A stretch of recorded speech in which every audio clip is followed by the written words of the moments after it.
Bumagal ang kanyang paglaki. So ngayon ililipat na natin siya.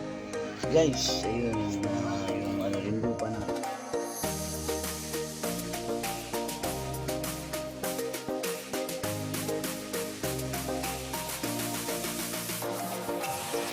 Guys, pala yung seed na yung ito, apat na klase. Ito siya, ito yung kamatis, ito yung talong. Ayan, pero hindi natin tatanim natin. Siguro kuha lang tayo mga tatlo, dalawa. Kasi ito yung lettuce. Yung lettuce. Tapos, ito na yung pechay natin. Hindi ko siya itatanim lahat. Kuha lang din tayo ng mga pain. Tsaka nga yung ipon. Maganda kasi kung buwagag yung lupa.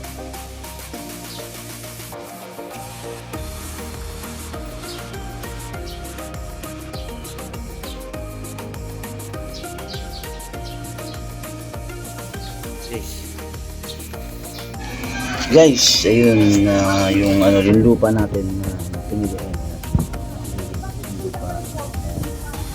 Tapos ito yung napipilian natin. I-mix ko na nga pala siya yung binili yung coco peat, yung carbonite, pati yung compost natin. Fertilizer. So yung mix ko lang muna siya. Ayan guys, mix natin yung lupa natin. Huwag mo siya kung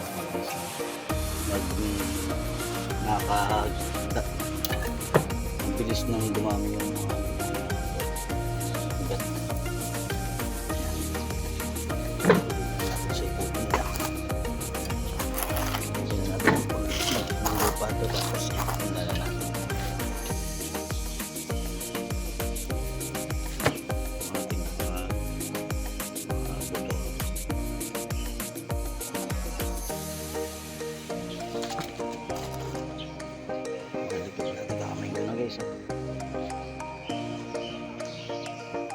Hindi na ako pa naman kinakamay para mas maan natin.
Lumaki na nga yung kamatis natin pero hindi siya ganun kabilis lumaki. Ayan.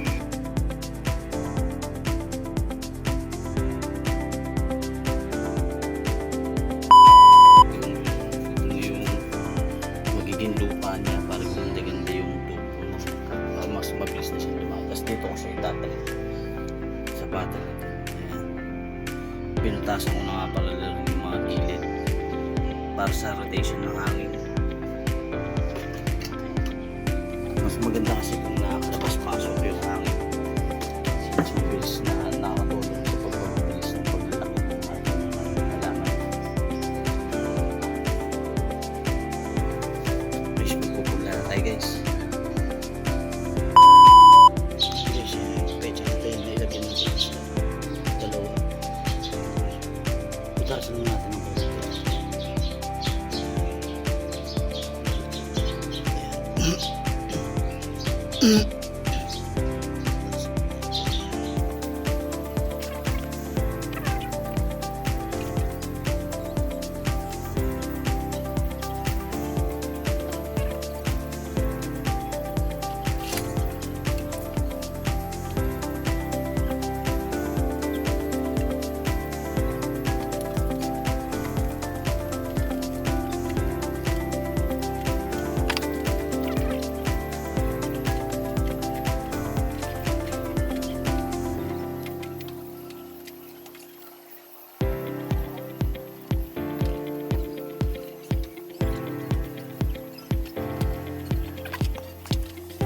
Guys, yung tanong ko nga pala din natin.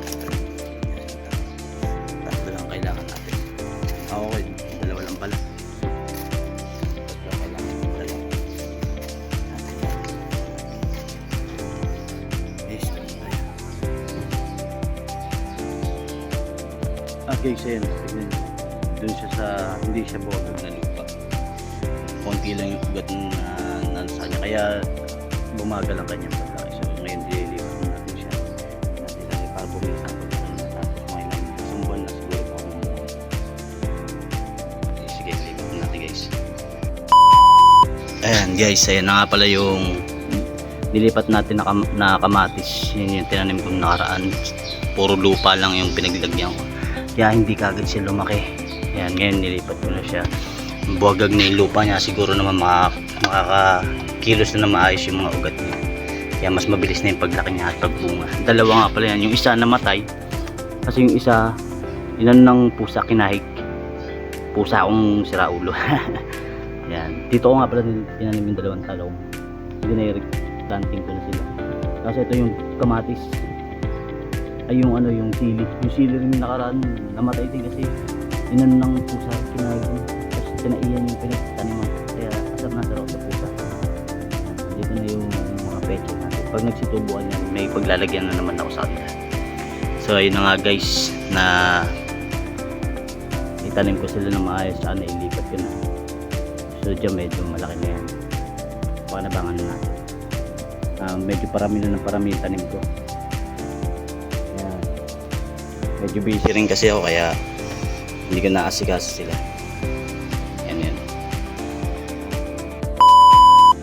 Ayun guys, ngayon lang ulit ako nakapag-video kasi medyo busy na rin ako sa trabaho, pang gabi ako nakaraan. Tapos ngayon medyo umaga. Day off lang ako ngayon kaya na asikaso ko yung tanim ko. Nailipat ko na rin yung una kong tinanim na kamatis, na awa na nga ako. Kaya ngayon ko lang din sinabihan ng mga kinakailangan niya para sa paglaki niya, sa pagpadami ng ugat niya. Ngayon siguro tutubo na siya lalaki na siya ng maganda.